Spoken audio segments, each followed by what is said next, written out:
Dear YouTube, we meet again. Tonight we're going to make the very, very simple, or allegedly very simple. I think it's pretty simple because I already know how to make it, but macaroni and cheese with tuna. So we start by putting a dab of crazy, weird, super powerful marijuana concentrate stuff on this toothpick and you put it in your mouth because I've been sick for like 5 days. I don't know what's wrong with me, but I can't go on like this. So, no sleep, crappy sleep. Anyway, I'm using Annie's shells and cheddar tuna.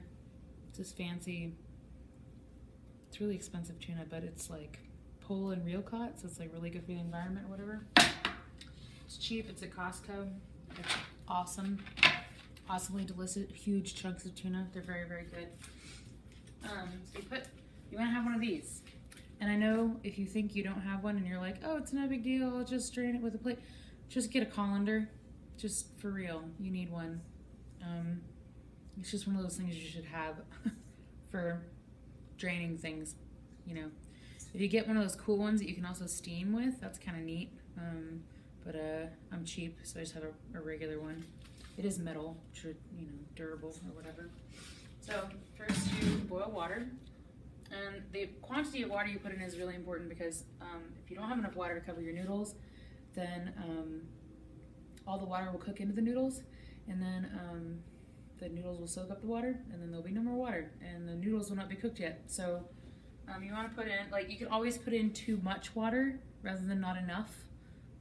So I always do, like, I have this pot and I fill it about halfway full, maybe a little more than halfway. You can always put in, you can always take water out. You can't put more water in because it damages the way that it boils. So you can speed up how fast it boils by adding some salt, just like a pinch, just like a skosh of salt, and that will increase the rate of boil, or the speed in which it comes to a boil. Then I've got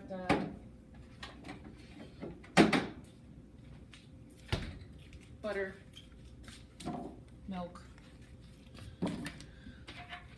Usually in advance, I will pull the tuna out and like break it up because this is like super good tuna and it's not like pre-broken, it's like real tuna chunks.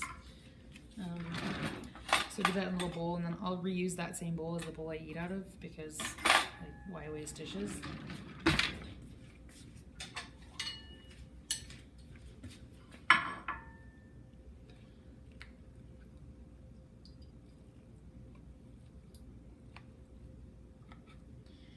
Did you guys know I can't actually see who is subscribed to these videos? I tried to find out who my subscribers were, and as it turns out, you had to have a freaking computer to do that. You can't do it on your iPad or your iPhone or any combination thereof. You have to have a real computer, which mine apparently has like a fried hard drive or something. I'm not paying for another computer, I'm just not. It was expensive enough to get an iPad. So I don't know who you guys are, but I hope you're liking the videos because, I mean liking them as in putting the like button on the videos because otherwise I don't know that you like them. And I need validation, so validate me and hit the like button. So I did put this water to start to boil a little before I started the recording, so it's not like it's gonna boil as fast for you either. And if you're at a different altitude, different altitudes affect how long it takes for water to boil. But don't be afraid. The water will eventually boil, you just can't wait for it to boil. You have to just kind of turn it on and let it go. So, in advance, I also remove the cheese packet from the box, so I don't accidentally dump it in there. And like, I've also done this, which is really funny. My whole life, I've always been like weird about looking through the noodles, because when I was little, we were really poor, and there was always like little weevils and stuff in my noodles. And now I'm all high class and, you know, clean and so on, so I don't have to worry about it. But I like to put, you know, I like to look at my noodles. So everybody has a different thing. It's one of my things. Just to make sure there's no weevils. We don't ever know. Maybe Annie's isn't as clean as we think. So I have my little cheese packet. If you rinse your can before you put it in the recycle, then the trash smells less bad. Just in case you care. I don't care that much because I take my trash out like every day. So, and you want to make sure before you put your noodles in that you have a rolling boil, which means it's not just a little bubbly. You want it to be like you want it to sound like a car engine, like it's really bubbly. Mine is pretty close. I got all my other ingredients set aside. And with the butter, you want it to be, it's about like 2 tablespoons. Honestly, if you are really fond of butter, which I am, you can put in way more. But lately, especially when I'm sick, I kind of go easy on dairy, so I'm not going to put in as much. So about 2 tablespoons is how much you want to put in. Not right now, not yet. Just FYI, just set it aside. Okay, I have a rolling boil.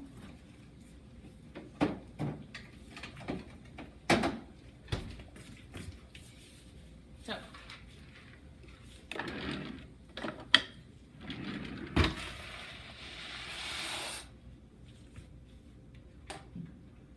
if you do have weevils, then when you pour them in, they'll float to the surface in the water, and it's really, really gross.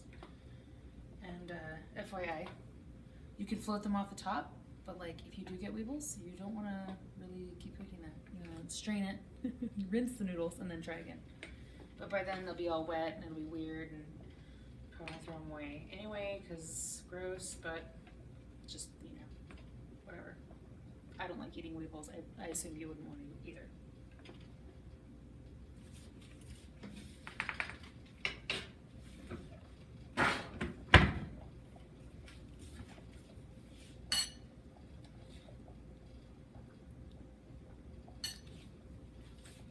So, macaroni and cheese is my sick food. What's yours? I assume everyone has a different one. My sister's is chicken noodle soup, which I also like, but I'm much more fond of macaroni. Although it does have a lot more dairy, which is the thing I try to avoid when I'm sick because of the throat stuff.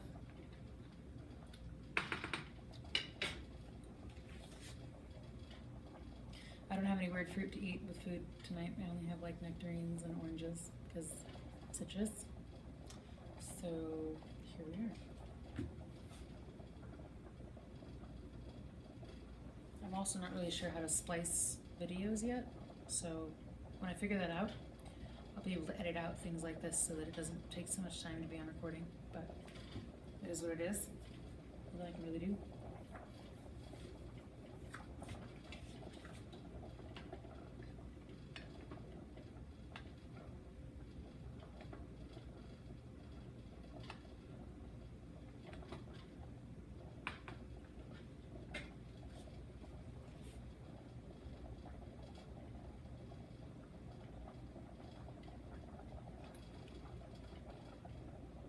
I could read from a book. Oh.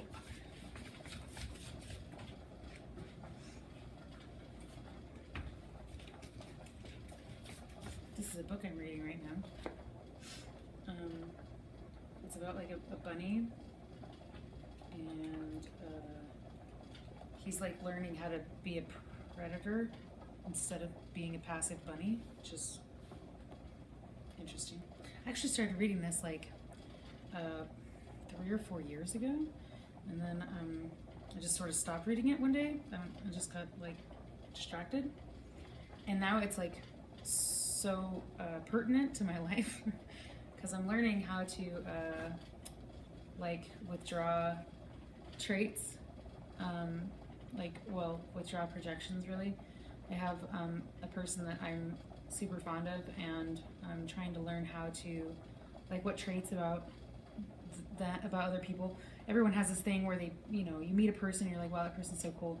And really, the only reason you think they're so cool is because there's something about them that you are capable of, but you haven't like that you haven't done. Like you haven't really like become that trait. And so I'm trying to learn how to be more like forward with people and more aggressive is kind of the wrong word, but it's sort of the right word. Like to be more bold and to set boundaries and to tell people what I am willing to accept as treatment and not, and like how I'm willing to, if I'm willing to have them say certain things to me and have me actually just like let it go, or be like, hey, you know, please don't say those things, or and so on. If that makes any sense. Hopefully it makes some sense. But as it turns out, this bunny in this story is learning how to be a predator instead of prey, and it turns into so far it's really interesting because reading it again I'm like, holy shit, this is what's totally happening to me right now. But basically yeah, basically he's learning to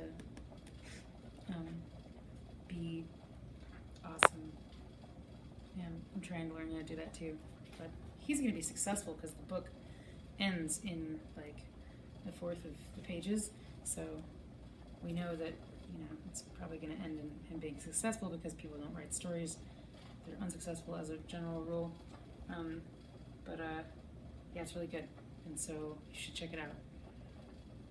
And yeah, checking these noodles. You don't want to overcook your noodles because then they get squishy, and you don't want to undercook the noodles because then they're too crunchy. I like my noodles al dente, which means that I like them just a little underdone, just gauche. So I like them to have like a little bit of you know, texture. These are even close to them. So, from the book,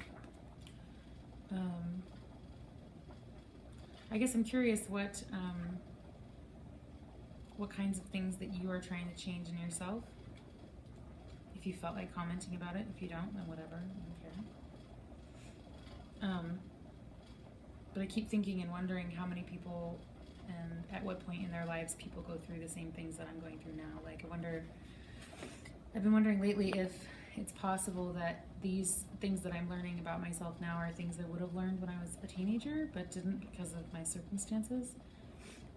Because I feel like I started reading this, it sounds weird, but a dating advice book, but it's for guys. But I'm reading it because sometimes the guys you date are a little more like girls according to like societal rules of like what guys and girls are supposed to act like.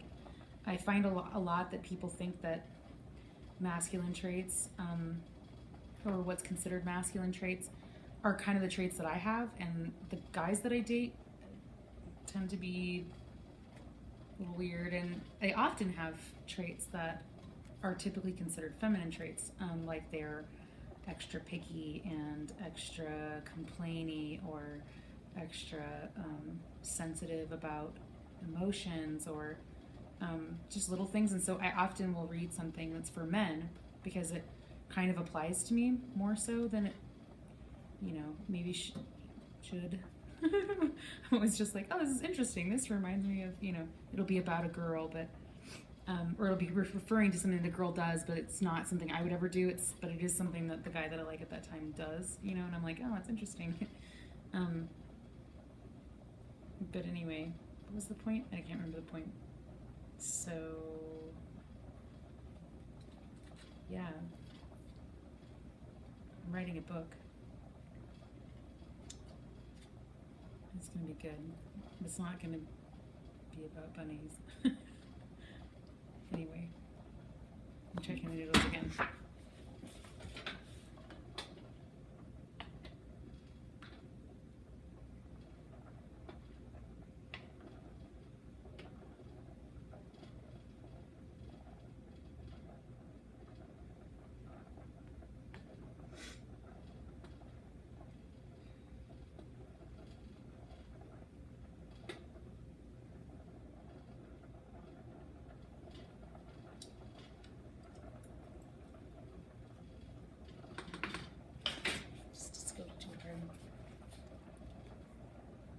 So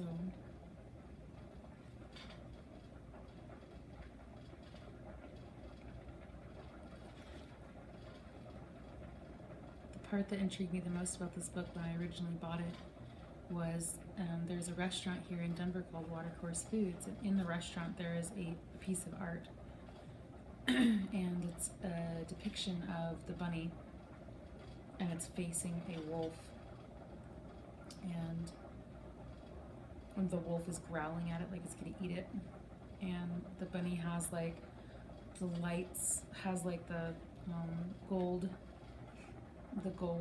in, you know, in religions they often have like the hero, or not the hero, the like Jesus or Mother Mary, or sometimes they have it around like Buddha in art within different cultures, and it's like these lines that go around the head. And in Christian culture, it's like a gold plate, and it's symbolic of them being holy, or like, I'm sure that there's more symbolism behind it, but because I'm nervous of people watching me, because I'm nervous if this is a camera, I can't think at all, you know, because that's fun. But anyway, in the image, the Junie, which is the rabbit, is facing this predator, and he's having like this moment where he's realizing that he has power, and all the other rabbits, which he is part of their pack, all the other rabbits are running away in the image, and so it's the wolf, and it's walking towards them, and it has its mouth open, and its mouth is really angry, and Junie stops, and he stands up and faces the wolf while all the other rabbits are running. And I hadn't even read the story. Sorry, I'm sick. I hadn't even read the story when I saw the art. I just was walking through the restaurant, and I saw this art, and it was just the most beautiful thing that I had ever seen.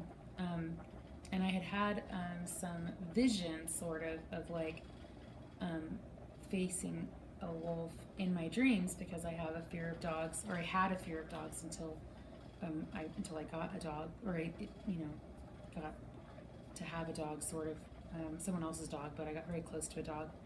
But before that, I was very afraid of dogs, and so to face a wolf was like this terrifying thing that I couldn't imagine how scary it would be to ever face a wolf. There was, in my childhood, there was like all kinds of rabies in one of the cities we lived in when I was a kid, and I was attacked a couple times by dogs, and bitten, once, and drooled on another time.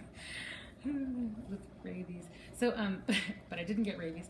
But this bunny stops, and all the other bunnies are running, and it's this great big fearful event. And that bunny turns around and stops, and he faces the fox or the wolf, and then behind him is that shine like that. But in the image, in the artwork, it wasn't lines. It was just like a glow around his head. Like he was realizing this divinity that says that, like, inside he is just as capable of, protecting himself as any other creature.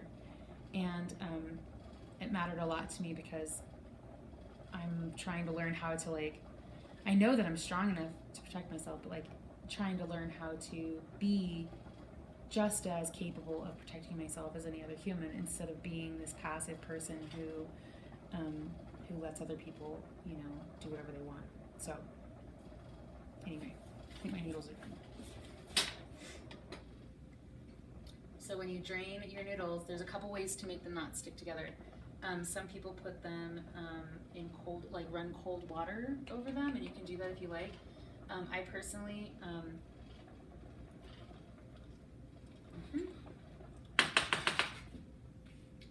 don't like to do that. Because I like my,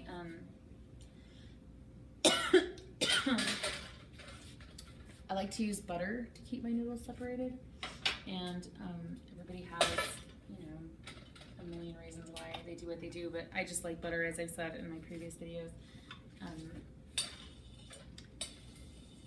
and I'm very fond of it as a general rule in just about anything, just like garlic.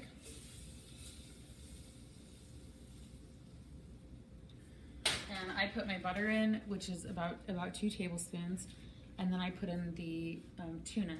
And if you are using regular canned tuna, then you're gonna add a little more milk.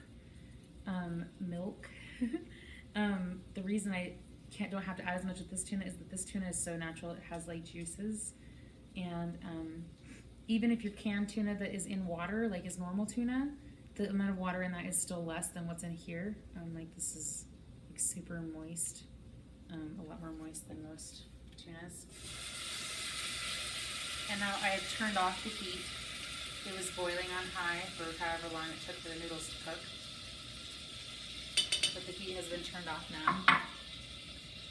But it sizzles because I left it on the same burner to help melt the butter. Even though the burner's off, you know, the residual dying down heat, electric stove, the residual dying down heat is melting the butter.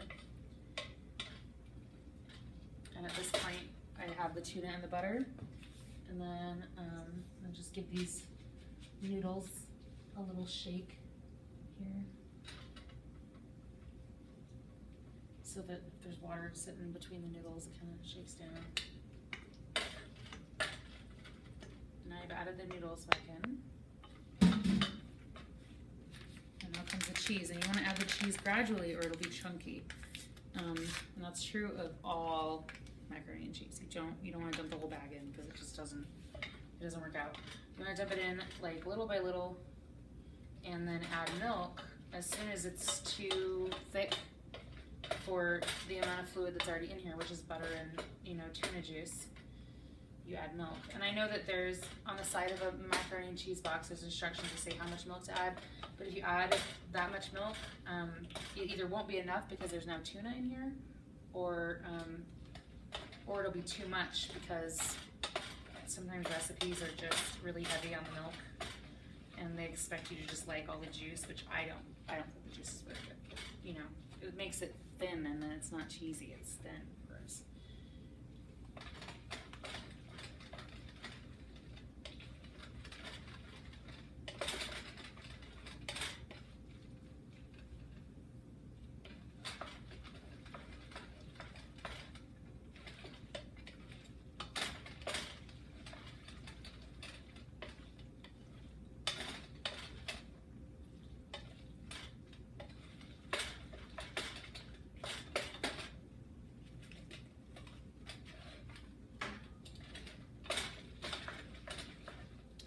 And that's almost perfect. Like I actually didn't even need milk.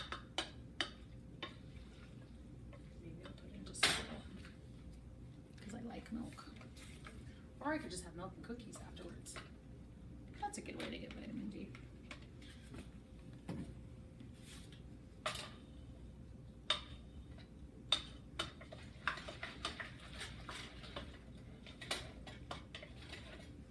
Yeah, there you have it, macaroni and cheese.